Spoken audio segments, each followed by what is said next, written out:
Okay, so the first step, if you are making a hoodie with a front pocket, is to construct the pocket. So you're going to work with this piece here, and we're going to look at our directions and try to make sense of them. So it says to first fuse interfacing to the wrong side of the pocket facings. So these are our facings, these funny little shapes. They're not going to show on the inside of the pocket. And it does tell you to also overcast the edges. We already serged all of our pieces, so you don't have to worry about doing that. And then since your fabric is so thick, I'm going to recommend, and a lot of it can't be ironed, I'm going to go ahead and say we're not going to interface them either. So we're done with the first step completely. I, on my sample, did not serge it because I'm actually not going to do a front pocket. So just pretend it's serged already. And I'm going to just show you this step, even though I'm not doing it on my sweatshirt sample. So the next step, step 2, says to fold the inner facing. So this is our facing again, to the inside, to the outside, to the right side, and stitch the width of the facing at side edges. So we have to do a little bit of digging to understand what they mean. So it actually means we're going to fold it towards the right side, the outside, like this, the width of the facing, so the width that this sticks over.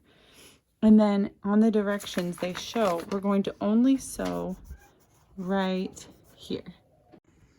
So since the fabric I selected is not safe to iron, and many of you have that same issue, I'm going to just pin very, very well the facing to the right side of the fabric. So I start with my end, I come to my other end, and notice I'm pinning perpendicular to the edge so that it's easier to remove the pins while I sew. I'm going to the middle then, the middle, the middle, the middle, the middle, and if you feel like it's still not quite flat enough, since we're not able to use the iron, you can even do a couple more. Now, I just folded it. It didn't say an amount. It just said the width of the facing, but what you can do is go through and ensure it's all the same, and it's right at an inch, so it's pretty easy to just quickly double check it's correct. So now I'm going to sew the facings right along this lower edge, and I'm going to do that at a 1/4 seam allowance, so really narrow. So just to refresh, 1/8 is here, what we typically do for an edge stitch. So I'm going to come over here, just the edge of the presser foot, even with the edge of the fabric, and my settings are just standard 2.5 length. I'm going to back stitch and then stitch and back stitch. So I'm only sewing that one spot, and you'll see why in just a minute. And then I'm going to go ahead and do it on the other side. So the next step says to turn the facings back to the wrong side and press. Turn under, fold under the seam allowance of the bottom edge and side edges and press, and then stitch close to the edges of the facing. So sometimes directions include multiple steps at the same time, so we really just need to break it apart. So the first thing, turn facing, which we have had towards the right side of the fabric, to the wrong side of the fabric.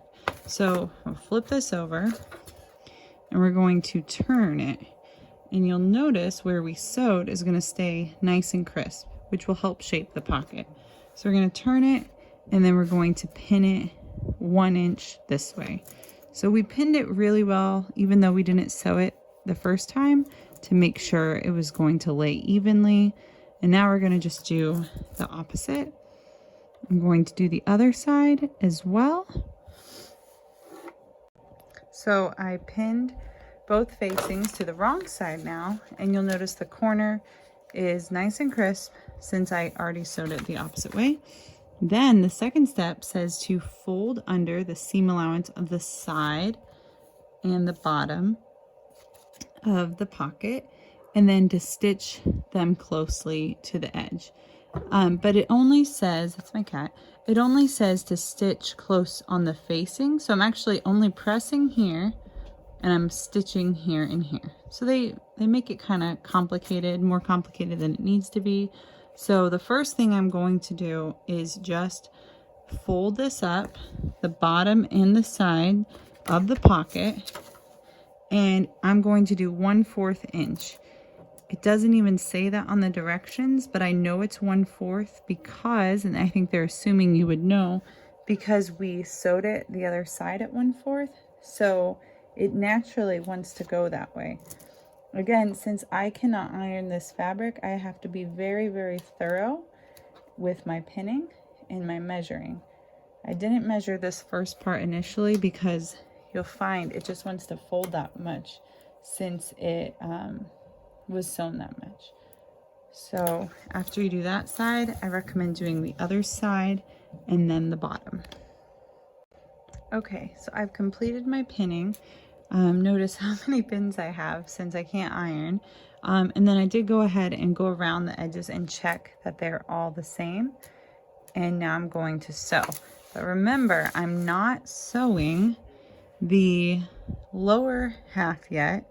I'm only sewing the two facing edges. And that does make sense if you think about it, because we're going to be, when you're wearing it, you put your hands in here.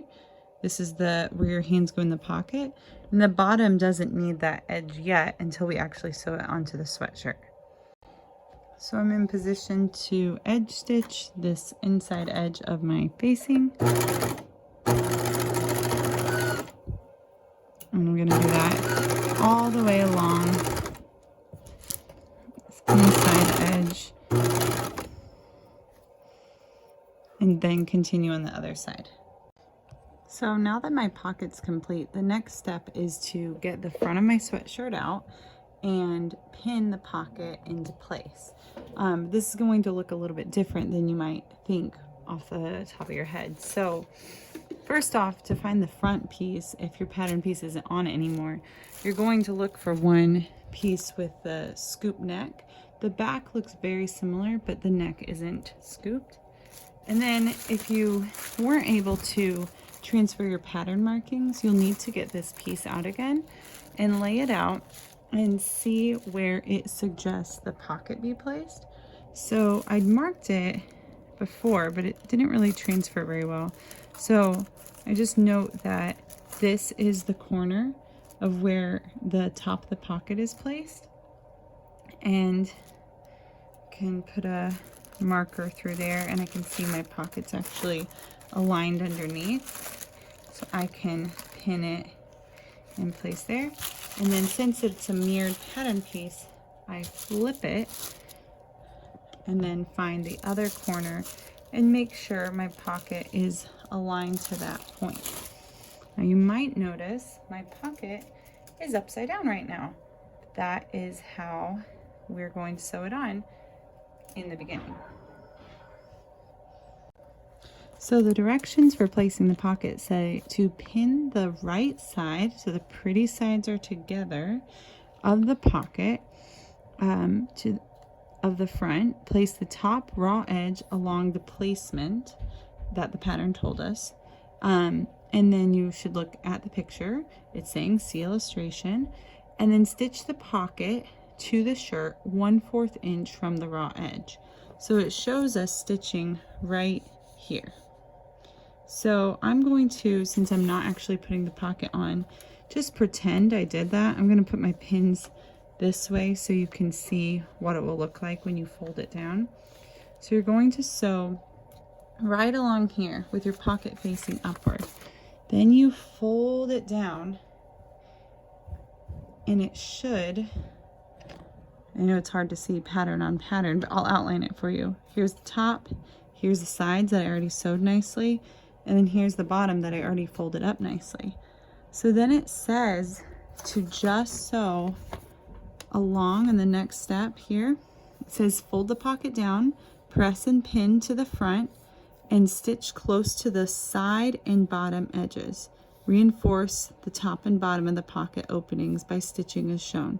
So it shows how you can actually sew a little square or parallelogram, I guess, at the top and side.